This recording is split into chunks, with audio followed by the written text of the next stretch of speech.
Hola, san changmala gongdo deles rwa. Sorry. Good evening, everyone. Okay, so Geshe started with a quotation from the sutra that talks about the activity of the Buddha, saying the Buddha having seen that due to ignorance, beings wander around in cyclic existence. Through great compassion, he taught countless types of reasoning in order to liberate them. So we know that due to his great compassion, the Buddha had the intention to benefit all sentient beings who are as vast as the vastness of space. And for that purpose, he gave very extensive teachings, the teachings on the 84 bundles of teachings. Now, what was the reason? What was the purpose for giving all these teachings? The reason for that was because always, at all times, within our mind stream, our afflictions are active. And in particular, in terms of afflictions, we want to look at the three poisons: attachment, hatred, and ignorance. These are the things that cause us trouble in the past, in past lives, in future lives, in the present lives.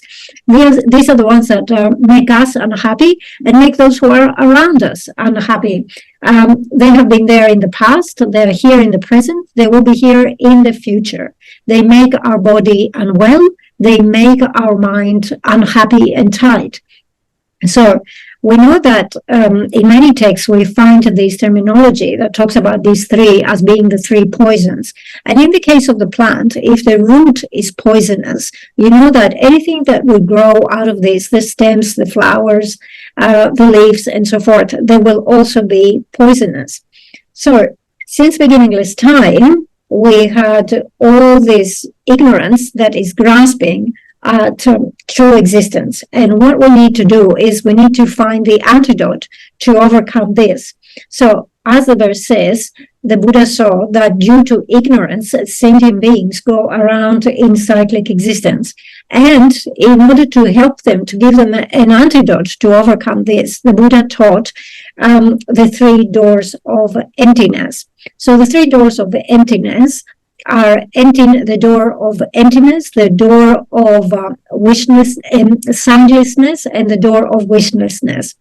Now, in addition to this, which is a presentation of emptiness, the Buddha also gave many teachings in terms of method.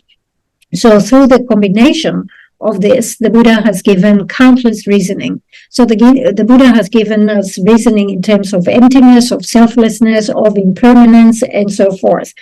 So when we talk about the three doors of emptiness, we need to understand that there is a presentation that is common to all the vehicles, but also there is a unique presentation of those things for the Mahayana vehicle.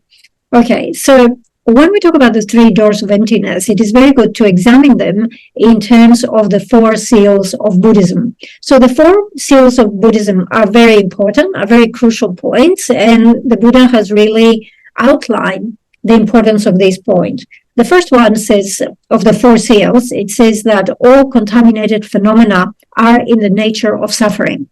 So in our case, our contaminated aggregates are in the nature of suffering. And that means that we will experience suffering. Of course, many times we think that we experience happiness, we experience pleasure, but actually this is fleeting, this is very short-lived.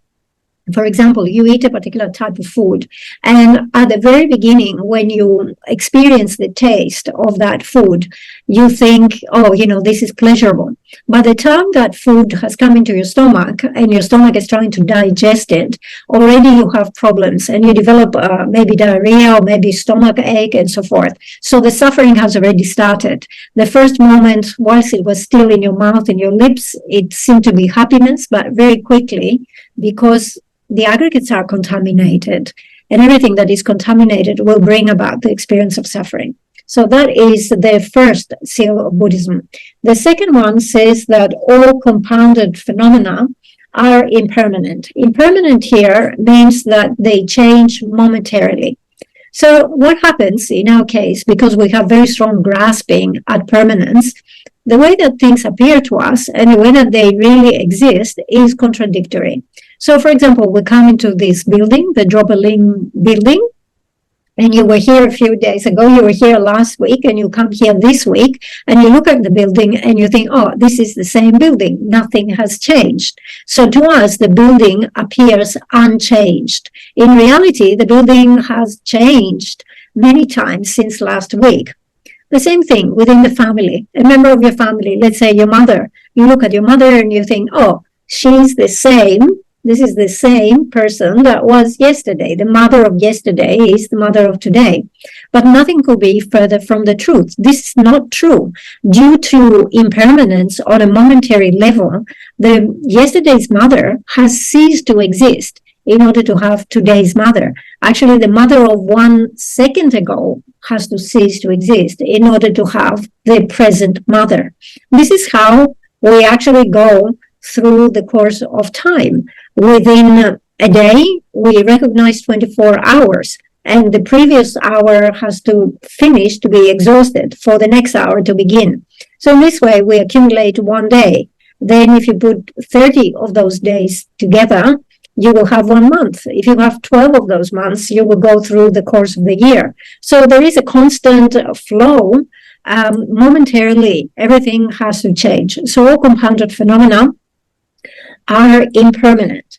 Okay, so on this, then we continue and we say that all phenomena are empty and selfless. So when we say all phenomena are empty and selfless, this is where we have to apply the concentration of wishlessness.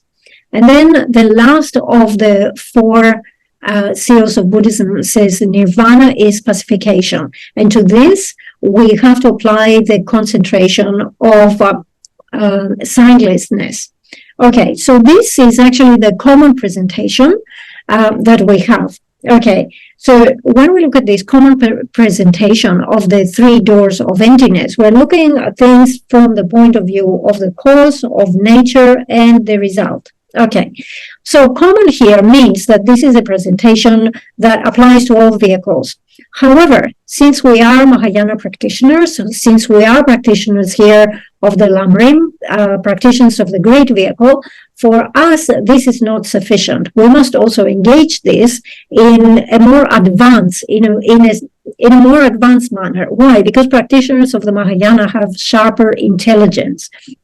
Okay, so for example, if we're looking at the book, we want to look at the nature of the book, right? So when we say that the book lacks inherent existence, this is the door of emptiness in relation to the book. This is the nature of the book. The book has come about through a cause, and the cause of that book also lacks true existence. So this is the door of signlessness. And then there will be a result of that book. The result of the book will also be empty of inherent existence, and this is the door of wishlessness. All right. So we actually need to develop understanding of this, the 3 doors of emptiness, in order to be able to reach a state of liberation, to reach a state of Buddhahood, in order to fully provide or take care of our own purpose and the purpose of others. Now, if we look at Arya hearers, according to Master Nagarjuna says that Arya hearers have realization of emptiness. However, they are not capable of fully taking care of the purpose and the needs of others. Why is the reason for that? The reason for that is because they have not developed bodhicitta, right? Whilst from our side, in terms of the great vehicle, practitioners of the great vehicle, not only will they develop the realization of emptiness, but also they will have great compassion and bodhicitta, and therefore will be able to establish perfectly the purpose of oneself and the purpose of others.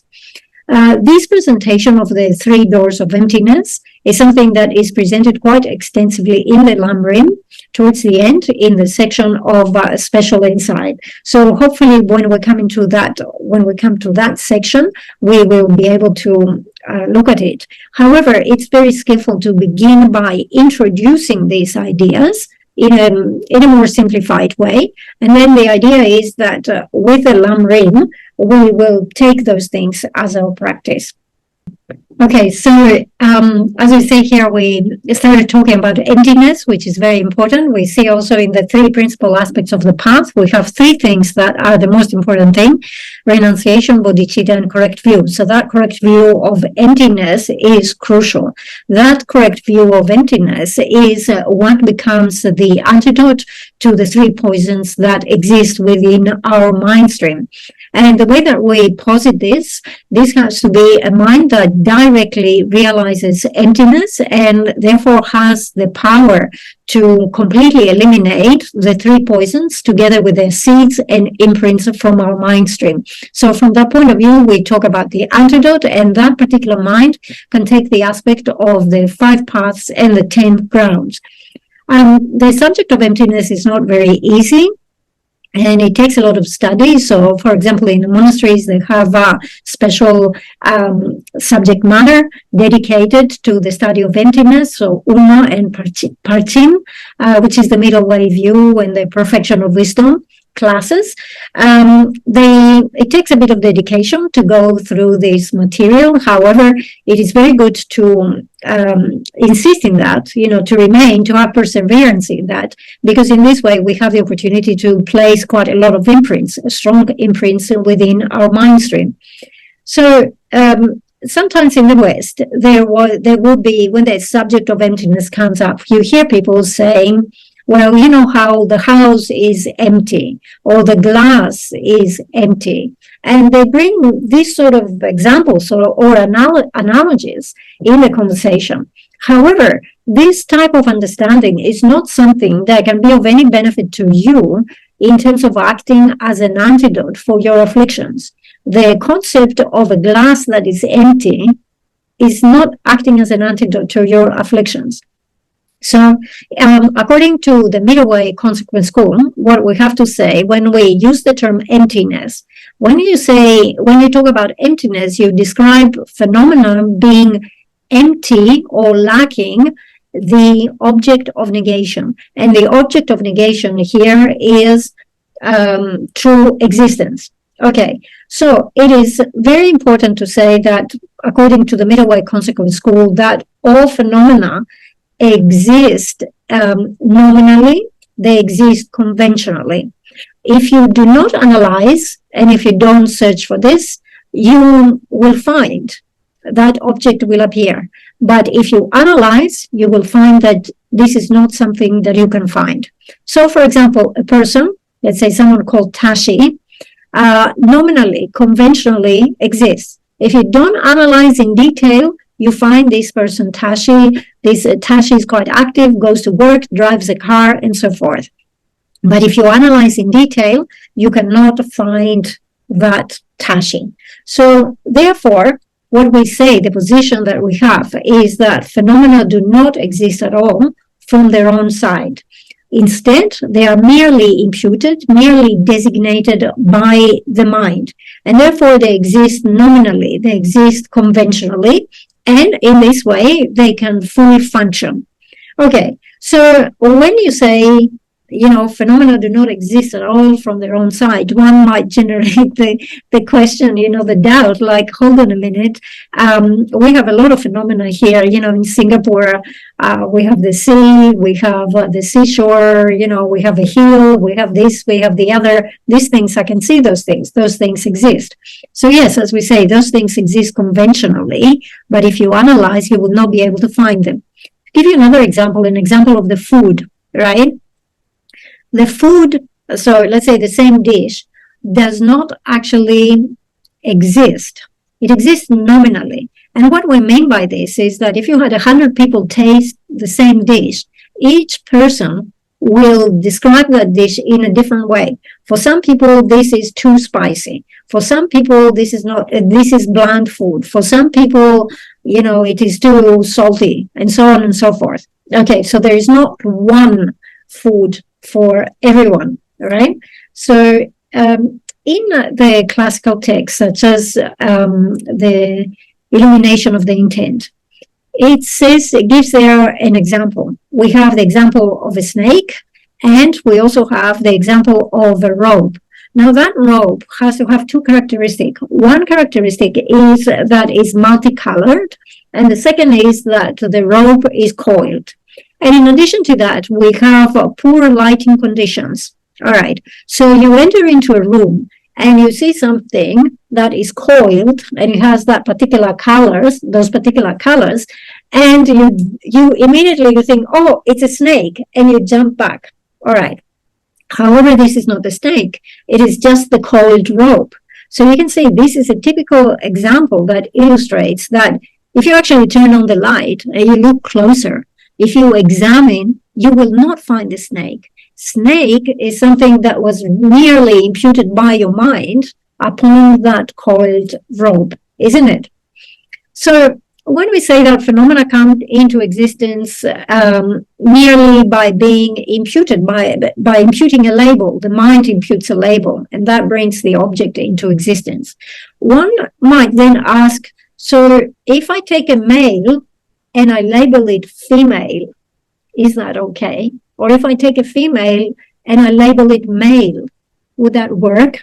Or if I take a dog and I label it human, is it working? Am I allowed to do this? So the answer to that, no, you're not allowed to do this. It's not that we apply labels haphazardly, but when that object has to conventionally exist, and when you label it as such, it has to be able to carry out the activity of whatever you label it. The dog cannot carry out the activity of a human, and therefore you cannot label the dog, you cannot label it human.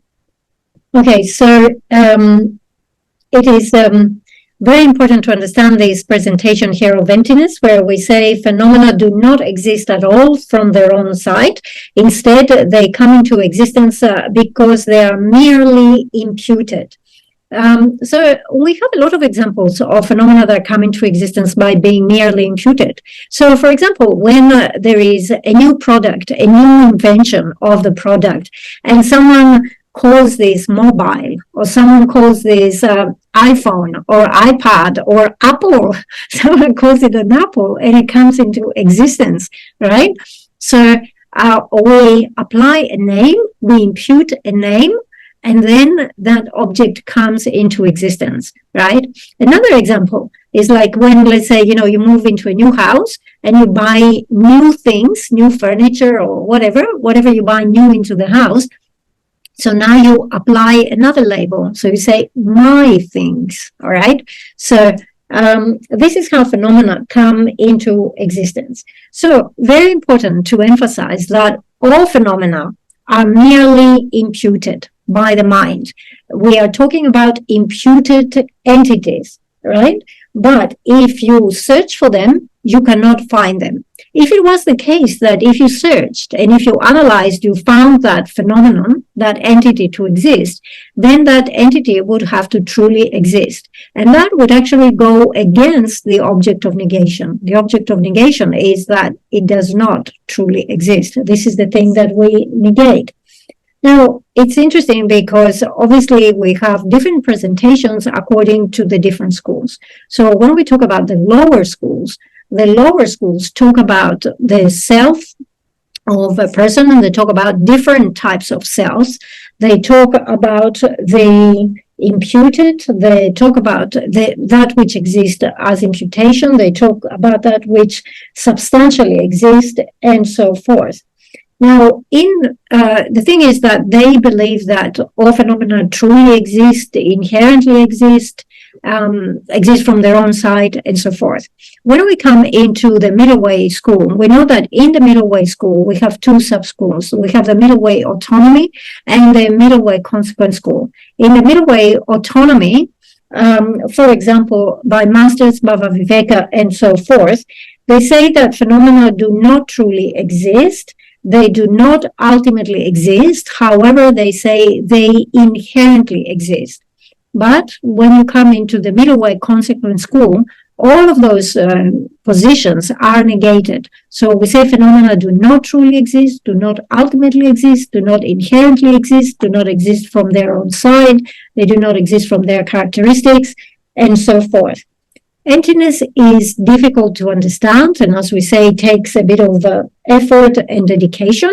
But since we are engaging here the Lam Rim, we have every opportunity to study this. And together with that, if we can make prayers, definitely within ourselves, we contain the seed or the capacity to develop realization of emptiness. So if we put the effort, we will definitely come to develop understanding and even direct realization of emptiness that can act as an antidote to all our afflictions and their imprints of these afflictions, so that we can reach the state of we have said that actually the Buddha has given very extensive teachings, the 84,000 bundles of teachings, and the essence of those is presented in the Lamp of the Path, the initial Lam Rim text, followed by the various Lam Rim texts that are composed by Lam Tsongkhapa. So Lam Tsongkhapa composed the extensive Lam Rim Channel, the middle length Lam Rim, and we have short Lam Rim. Now, in the middle length Lam Rim, sometimes we mention the lines of experience, the text that we do here, but sometimes we find the foundation of all good qualities mentioned as the middle length Lam Rim. So this is something to keep in mind. Now, when we talk about the Lam Rim text, the Lam Rim text has 3 features and 4 greatnesses. So the 4 greatnesses are 4 features or special qualities. So, for example, when you talk about a person who has a very good character or is very educated, and you say, oh, the greatness of this person is the fact that they have studied for so many years, or the greatness of this person is that they have such a kind character or so patient and so forth. Okay, so the greatness is a special feature, a special characteristic. And all the Lam Rim text, if something is a Lam Rim text, it must have these 3 features and the 4 types of greatness. And due to having these characteristics, this makes the Lam Rim far superior to any other text.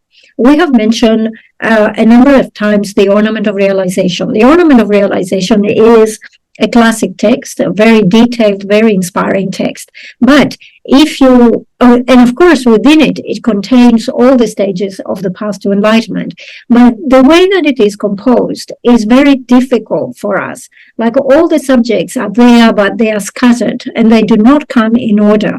So if you were to find the point of the text in the ornament where it teaches the proper way to rely on the teacher, and then you keep going on the next pages, you will not be able to find the next subject of the Lam Rim, like precious human rebirth. You wouldn't know where to look for it. Okay, so the opposite of that is what we find in the Lam Rim, where the material is organized, it comes in order, and therefore it's very easy for the disciple to recognize the order and then put it into practice. Okay, so we started with verse number 8. Verse number 8 is the one that talks about the 4 types of greatness of the Lam Rim. It says, it helps you see all teachings as free of contradiction. It helps all scriptures dawn on you as personal instructions. It helps you easily discover the enlightened intention of the conquerors, and it helps protect you from the abyss of grave negative deeds. Okay, so the first greatness of the Lam Rim is that it helps you see all the teachings free of contradiction. This is a very important point. We mentioned yesterday that the collection of the sutras, the speech of the Buddha, is more than 100 volumes. And then the collection of the treatises, the great commentaries by the Indian scholars, is more than 200 volumes. So obviously the Buddha taught on many different subjects and taught differently according to the audience and the occasion. So there are times where he taught teachings of the lesser vehicle, of the Hinayana. He taught teachings of the Mahayana. He taught teachings for the Hira vehicle, for the solitary realizer vehicle, for the Mahayana vehicle, for the Tantrayana vehicle, and so forth. Okay, so when we look at all these different teachings, at times it might appear to us that there is contradiction. So to give you an example, the first turning of the wheel of Dharma occurred in Varanasi, and this is where the Buddha taught the 4 Noble Truths. The audience of that teaching were Hinayana practitioners. So if now we come and say, I'm a Mahayana practitioner, I'm not going to practice what the Hinayanas are practicing, and therefore decide that we are not going to engage or cultivate an understanding of the Four Noble Truths, because we find this as contradictory. So he taught them for the Hinayanas, we are Mahayanas, we're not doing that. So this is what is meant by looking at things and seeing contradiction at the teachings. Another example, for example, the Buddha always taught according to the predisposition and the need of the audience. So sometimes he taught there is a self. At other times he taught there is no self. So to us, this seems contradictory. At times, he talked about having three vehicles. And at other times, he said there is only one final vehicle. Then at times, he emphasizes how important it is to abandon attachment. But then at other times, he taught Tantra, which is the method of bringing attachment, relying into the path, relying into attachment. So it might appear as contradictory to us. However, there is no contradiction, and they are all extremely beneficial and necessary for us. If you study the Lam Rim, you'll be able to recognize this. Okay. The second greatness of the Lam Rim is that all scriptures dawn on you as personal instruction. Okay. So you will see that everything that is presented from the very beginning, the way to rely on the spiritual teacher, all the way up to special insight and reaching the state of Buddhahood, all of this appears as something upon which you can easily engage and perform analytical and placement meditation. So it appears very easily draws you in, and it's clear that it is taken as personal instruction. The third one, it says you will easily discover the enlightened intention of the conqueror. So the conquerors here, either plural or singular, it refers to the Buddha.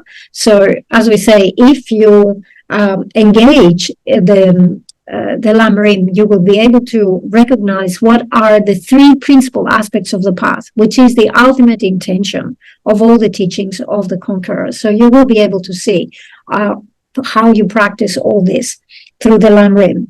And the last one, the fourth one, it helps protect you from the abyss of great negative deeds. So obviously this is something which is great danger here. It talks about grave negative deeds, something we should try to avoid at any cost. So as we say, the Buddha taught according to the needs and predispositions of the audience. But from our side, we might be looking at those teachings and say, no, these are Hinayana teachings. And if you follow those teachings will not lead you to Buddhahood. And if we start talking in this way, we deride and we criticize those Hinayana teachings. And by doing this, what we do is we commit a gravely negative action to criticize the teachings of the Buddha and abandon the Dharma in this way.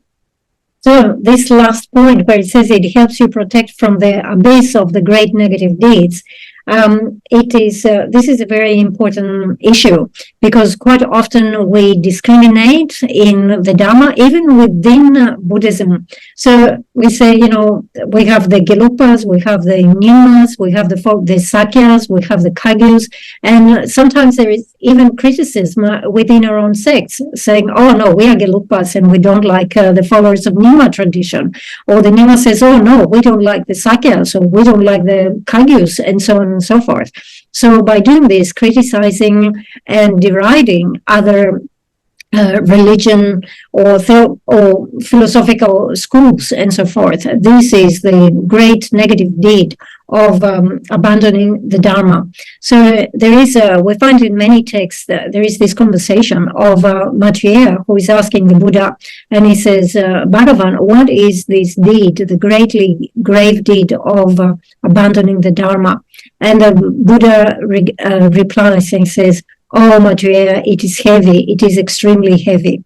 You can find presentation of those things in Lam Rim Chenmo. Obviously, we do not have the time to quote and, read from Lam Rim Chenmo here, but there is extensive presentation in detail of this subject. So, very important to understand what His Holiness stresses very much at this point, that it is important to have inter-religion tolerance and harmony, that we should take interest in a polite way to investigate our differences, right? But other than that, to recognize that all religious systems, whether you talk about Buddhism, whether you talk about Christianity, whether you talked about the Muslim tradition and so forth, they all emphasize love and compassion and helping those who are in need. And those are excellent traits that we find in every tradition. We can talk about, often criticism comes because we don't really understand the other tradition, and then we criticize it. So having an interfaith dialogue and will guarantee that we have interfaith harmony. So you see, practicing the Dharma is something which establishes peace and well-being in the society for oneself and others.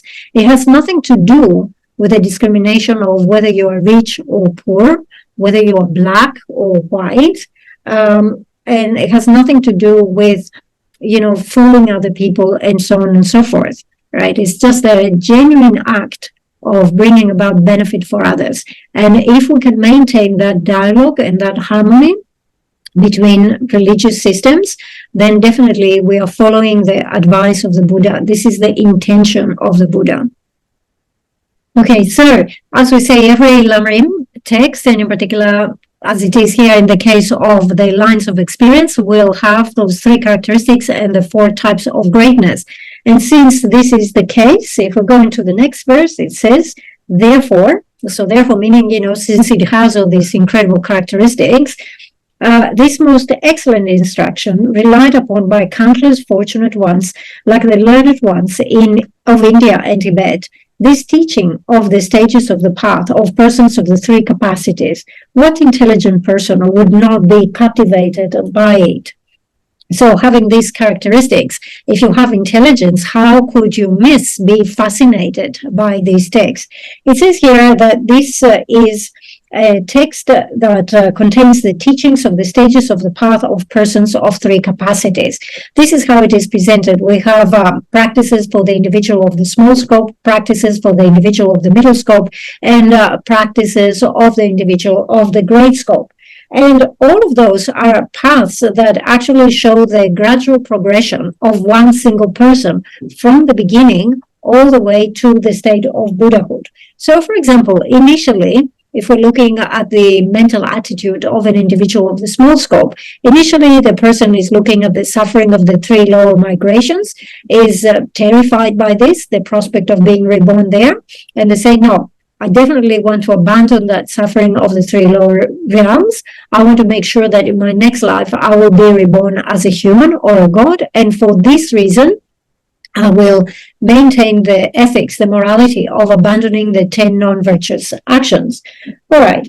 Now, then we see that actually the way of thinking changes, because when that person contemplates on these issues, they say, well, it's not enough. It is good that I abandon the suffering of the three lower migrations. But again, this is not enough. Even if I obtain another rebirth as a human or a god, that life is going to end. And when that life ends, I will fall again within another miserable existence in samsara. Therefore, they say, okay, what I need to abandon is the entire samsara. So I need to obtain liberation from samsaric suffering. So this is the type of person that engages the three types of trainings, or the 12 links, or they engage the 16 aspects of the Four Noble Truths, such as impermanence and so forth. Then after a while, this person realizes that even if I abandon the entirety of samsara, still I have not developed bodhicitta, still I have not got rid of knowledge obscurations, and therefore I cannot bring about the complete benefit of myself and others. So I cannot reach Buddhahood. Therefore, the person decides to engage in the training of developing bodhicitta, great compassion, and so forth. So you see, this is how this actually indicates the progression of one single person along the path. So initially, the person is just thinking about how to avoid the suffering of the lower migrations. But if that person keeps reading on the Lam Rim and contemplating on the Lam Rim, eventually the way they think changes. So they start seeing the bigger picture. So they say, oh, this is not enough to avoid the 3 lower migrations. I really have to obtain the state of liberation. Okay, so they strive for this. They think that this is a meaningful goal, and they progress along that. But then as they keep studying the Lam Rim, they realize that, oh, even if I obtain the state of liberation, still I have not abandoned knowledge obscuration. Still I have not developed bodhicitta. And therefore the person decides that the most meaningful thing is to engage in the practices of the great scope. And the person, when the person progresses in this way, what they see is that they need all these earlier stages, because these earlier stages become preliminaries. They become branches that they need to engage in order to be able to finally do all the practices of the great scope, right? So we see that eventually the person comes to think that I need to engage the great vehicle.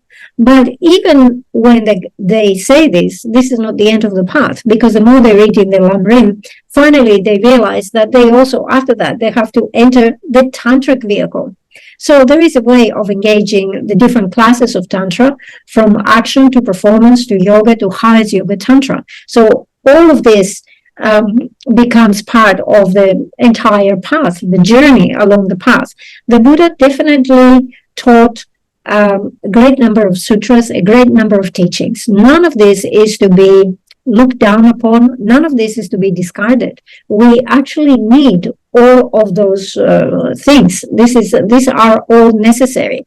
So you see that when the Buddha is actually explaining, or if you read the Lam Rim, it becomes obvious that what is the practice of the great bodhisattvas. Their main practice is, of course, to engage the 6 perfections, to practice generosity and ethics and so on, and patience and so forth, and develop wisdom. However, all these other aspects of the path become their preliminaries. They become the branches that they definitely engage in order to be able to be successful in the practices of the great scope. So really, when you look at the Lam Rim, you will find this complete entire presentation from beginning to end. How does one individual develops and progress along the path, and they engage all these practices as their mind, the way of their thinking changes. Okay, all right. So if there is a question, if you have questions, please do write them down, offer them, and Geshe will give an answer.